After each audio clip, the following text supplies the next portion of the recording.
The Book of Obadiah. The Vision of Obadiah. This is what the Sovereign Lord says about Edom. We have heard a message from the Lord. An envoy was sent to the nations to say, "Rise, let us go against her for battle. See, I will make you small among the nations. You will be utterly despised. The pride of your heart has deceived you, you who live in the clefts of the rocks, and make your home on the heights. You who say to yourself, 'Who can bring me down to the ground?' Though you soar like the eagle and make your nest among the stars, from there I will bring you down, declares the Lord. If thieves came to you, if robbers in the night, oh, what a disaster awaits you! Would they not steal only as much as they wanted? If grape pickers came to you, would they not leave a few grapes? But how Esau will be ransacked, his hidden treasures pillaged. All your allies will force you to the border, your friends will deceive and overpower you. Those who eat your bread will set a trap for you, but you will not detect it. In that day, declares the Lord, will I not destroy the wise men of Edom, those of understanding in the mountains of Esau? Your warriors, Teman, will be terrified, and everyone in Esau's mountains will be cut down in the slaughter. Because of the violence against your brother Jacob, you will be covered with shame. You will be destroyed forever. On the day you stood aloof, while strangers carried off his wealth and foreigners entered his gates and cast lots for Jerusalem, you were like one of them. You should not gloat over your brother in the day of his misfortune, nor rejoice over the people of Judah in the day of their destruction, nor boast so much in the day of their trouble. You should not march through the gates of my people in the day of their disaster, nor gloat over them in their calamity in the day of their disaster, nor seize their wealth in the day of their disaster. You should not wait at the crossroads to cut down their fugitives, nor hand over their survivors in the day of their trouble.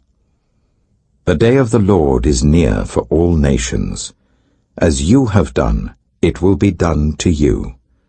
Your deeds will return upon your own head. Just as you drank on my holy hill, so all the nations will drink continually. They will drink and be as if they had never been. But on Mount Zion will be deliverance, it will be holy, and Jacob will possess his inheritance. Jacob will be a fire, and Joseph a flame. Esau will be stubble, and they will set him on fire and destroy him. There will be no survivors from Esau. The Lord has spoken. People from the Negev will occupy the mountains of Esau, and people from the foothills will possess the land of the Philistines. They will occupy the fields of Ephraim and Samaria, and Benjamin will possess Gilead. This company of Israelite exiles who are in Canaan will possess the land as far as Zarephath. The exiles from Jerusalem who are in Sepharad will possess the towns of the Negev.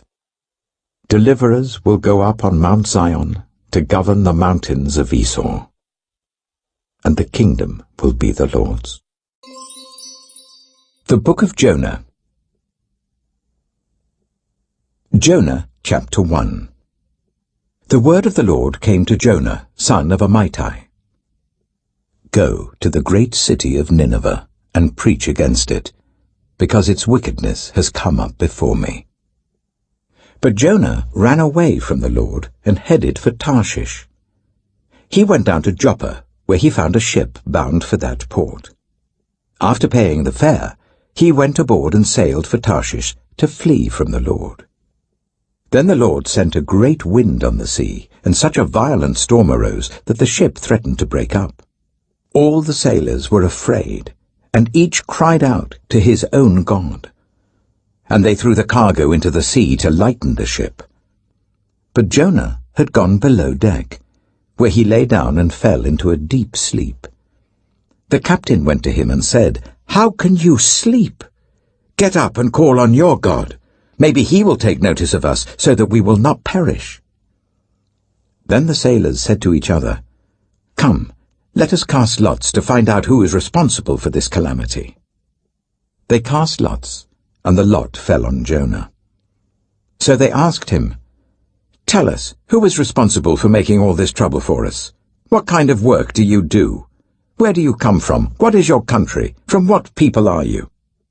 He answered, "I am a Hebrew, and I worship the Lord, the God of heaven, who made the sea and the dry land." This terrified them, and they asked, "What have you done?"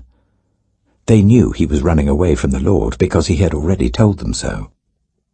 The sea was getting rougher and rougher, so they asked him, "What should we do to you to make the sea calm down for us?" "Pick me up and throw me into the sea," he replied, "and it will become calm. I know that it is my fault that this great storm has come upon you." Instead, the men did their best to row back to land, but they could not, for the sea grew even wilder than before. Then they cried out to the Lord, "Please, Lord, do not let us die for taking this man's life. Do not hold us accountable for killing an innocent man, for you, Lord, have done as you pleased." Then they took Jonah and threw him overboard, and the raging sea grew calm. At this, the men greatly feared the Lord, and they offered a sacrifice to the Lord and made vows to him. Now the Lord provided a huge fish to swallow Jonah, and Jonah was in the belly of the fish 3 days and 3 nights. Jonah chapter 2. From inside the fish, Jonah prayed to the Lord his God. He said, "In my distress I called to the Lord, and he answered me. From deep in the realm of the dead I called for help, and you listened to my cry. You hurled me into the depths, into the very heart of the seas, and the currents swirled about me. All your waves and breakers swept over me. I said, I have been banished from your sight, yet I will look again towards your holy temple. The engulfing waters threatened me, the deep surrounded me. Seaweed was wrapped around my head. To the roots of the mountains I sank down. The earth beneath barred me in forever. But you, Lord my God, brought my life up from the pit. When my life was ebbing away, I remembered you, Lord, and my prayer rose to you, to your holy temple. Those who cling to worthless idols turn away from God's love for them. But I, with shouts of grateful praise, will sacrifice to you. What I have vowed, I will make good. I will say, salvation comes from the Lord. And the Lord commanded the fish, and it vomited Jonah onto dry land. Jonah chapter 3. Then the word of the Lord came to Jonah a second time. Go to the great city of Nineveh, and proclaim to it the message I give you. Jonah obeyed the word of the Lord and went to Nineveh. Now Nineveh was a very large city. It took 3 days to go through it.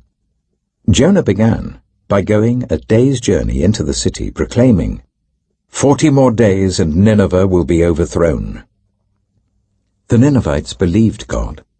A fast was proclaimed, and all of them, from the greatest to the least, put on sackcloth.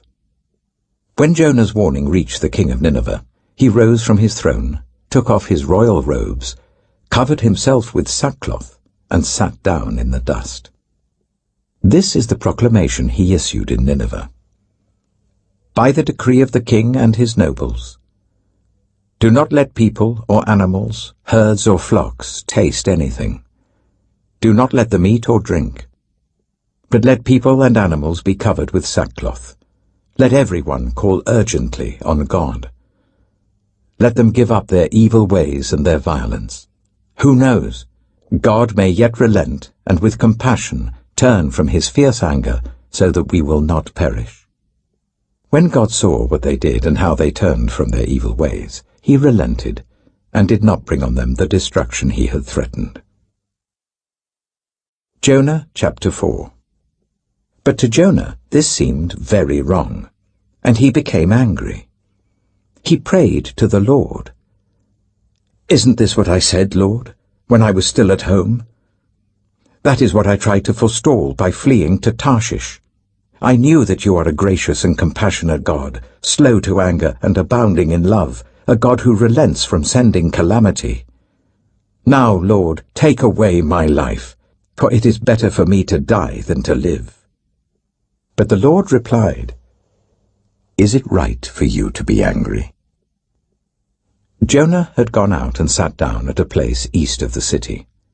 There he made himself a shelter, sat in its shade, and waited to see what would happen to the city.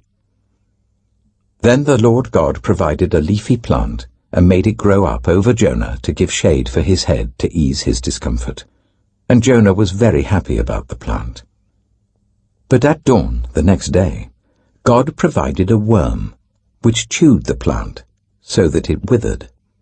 When the sun rose, God provided a scorching east wind, and the sun blazed on Jonah's head so that he grew faint. He wanted to die and said, "It would be better for me to die than to live." But God said to Jonah, "Is it right for you to be angry about the plant?" "It is," he said, "and I'm so angry I wish I were dead." But the Lord said, "You have been concerned about this plant, though you did not tend it or make it grow. It sprang up overnight and died overnight. And should I not have concern for the great city of Nineveh, in which there are more than 120,000 people who cannot tell their right hand from their left, and also many animals?"